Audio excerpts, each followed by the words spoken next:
Pada zaman dahulu, terdapat sebuah kerajaan yang tentram dan damai bernama Kerajaan Kutatanggehan. Kerajaan tersebut dipimpin oleh raja yang adil dan bijaksana bernama Prabu Sunarwalaya. Raja Sunarwalaya didamping oleh permaisuri yang bernama Purbanamah.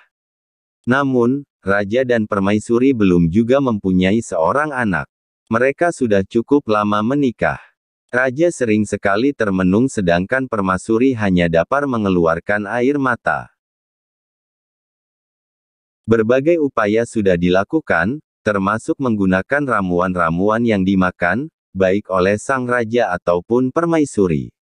Banyak dukun yang sudah diundang dan membacakan mantra-mantra. Namun, itu usaha tersebut hanya sia-sia. Beberapa penasehat kerajaan menyarankan raja dan permaisuri untuk memungut anak yatim. Karena, di kerajaan banyak anak yatim piatu, di antaranya adalah anak dari para prajurit dan perwira yang gugur di medan perang. Namun, raja dan permaisuri tidak mendengarkan apa yang dikatakan oleh para penasehat.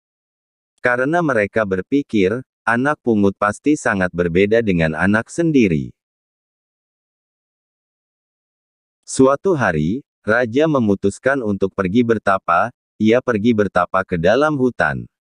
Setelah raja berminggu-minggu bertapa, tiba-tiba, antara sadar dan tidak ia mendengar sebuah suara.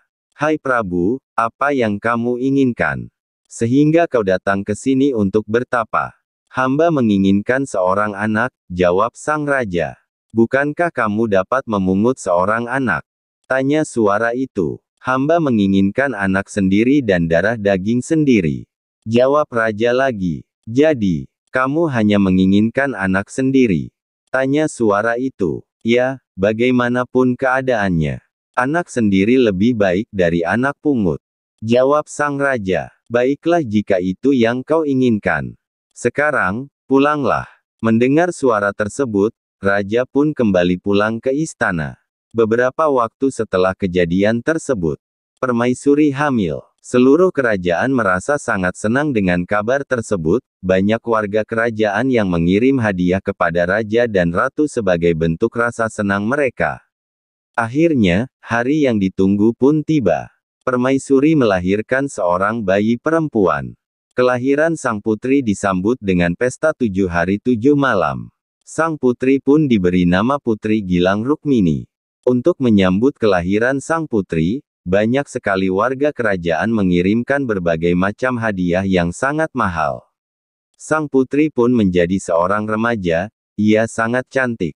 Namun, karena kehadirannya sangat diinginkan oleh kedua orang tuanya dan oleh rakyat. Akibatnya, sang putri berperangai sangat buruk. Semua keinginannya harus dituruti. Jika ditentang, ia pasti akan marah besar. Ia pun selalu memerintah para pelayan semena-mena.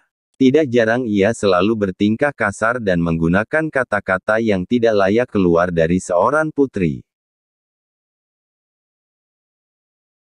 Walaupun seperti itu, raja, permaisuri dan rakyat sangat mencintainya.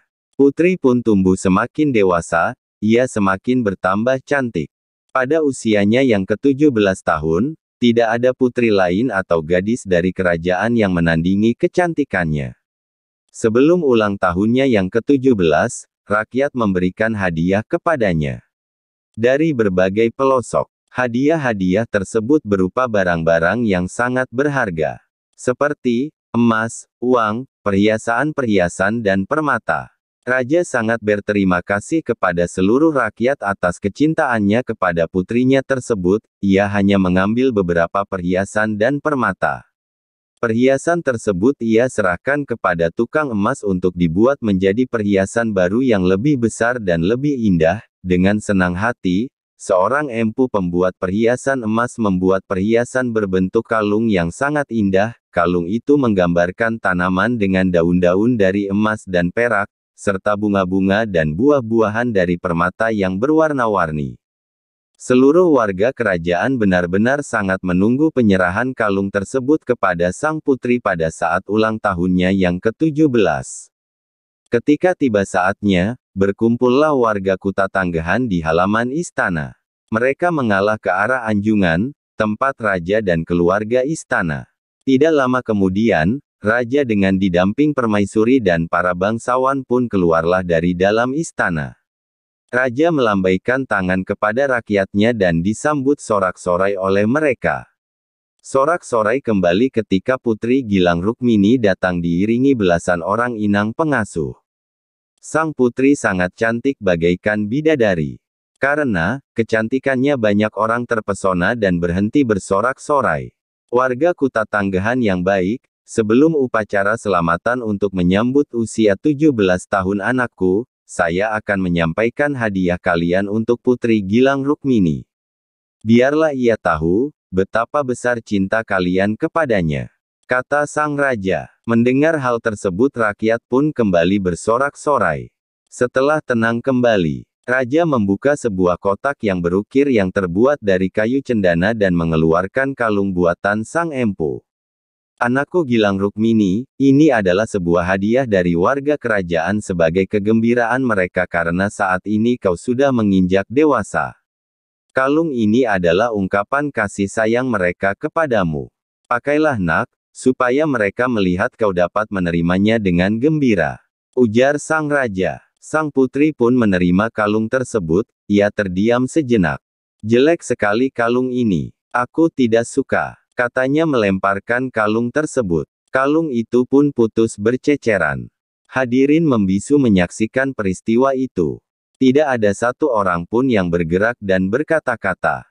Di tengah keheningan tersebut, terdengar suara isak tangis sang permaisuri. Rakyat pun ikut menangis terutama para wanita. Pada saat yang sama, suatu keajaiban terjadi. Tiba-tiba, keluarlah air yang jernih, seakan bumi pun ikut menangis.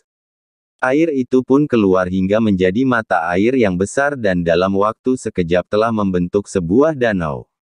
Danau itu semakin lama semakin luas dan akhirnya menenggelamkan kerajaan Kuta Tanggahan dengan segala isinya. Danau tersebut saat ini sudah surut, yang tertinggal hanyalah sebuah danau kecil di tengah-tengah hutan di daerah Puncak, Jawa Barat. Nama danau tersebut adalah Telaga Warna. Pada siang hari, air telaga tersebut berwarna-warni sangat indah. Keindahan yang penuh warna tersebut sebenarnya bayangan hutan di sekeliling telaga dan langit biru di atasnya. Banyak orang yang mengatakan bahwa warna-warni itu datang dari permata bercerai-berainya kalung milik Putri Gilang Rukmini. Sekian dan terima kasih. Tunggu video saya selanjutnya. Jangan lupa like, comment, share, dan subscribe.